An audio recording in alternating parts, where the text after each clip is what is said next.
আমার কাছে upper dam, যেটা কিনা আজকেও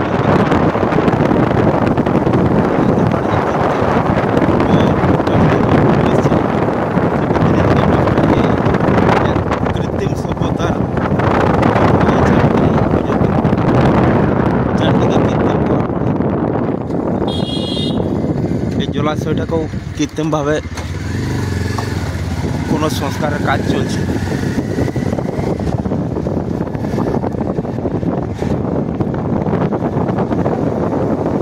এই অ্যাপার্টমেন্টের সৌন্দর্যের কারণে বহু দূর থেকে এখানে মানুষ আসে। এই অ্যাপার্টমেন্ট একটা কারণে বিখ্যাত, যেটা হচ্ছে যে এখান থেকে কৃত্রিমভাবে যে জলবিদ্যুৎ তৈরি হয়,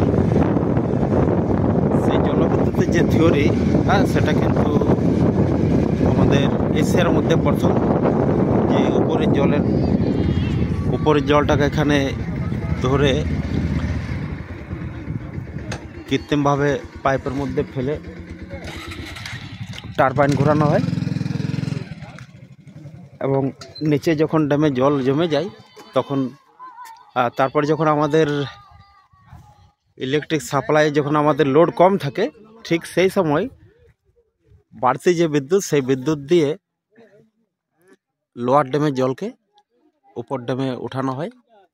তখন উপরের ড্যামের জল ধীরে ধীরে বাড়তে থাকে। এর ফলে আমরা প্রায় দেখি যে এই ড্যামের জল মাঝে মধ্যে বাড়া কমা হয়। যেমন এখন আমরা এই যে দেখতে পাচ্ছি মোটামুটি 7-8 ফুট উপরে একটা জলের দাগ আছে। তো তার মানে জলটা এখন ধীরে ধীরে কমছে।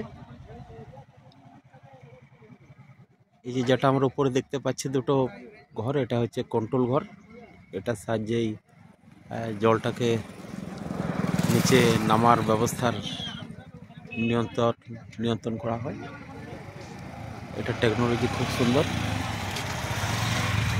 পারলে আপনারা একবার দেখে যাবেন, খুব ভালো জায়গা।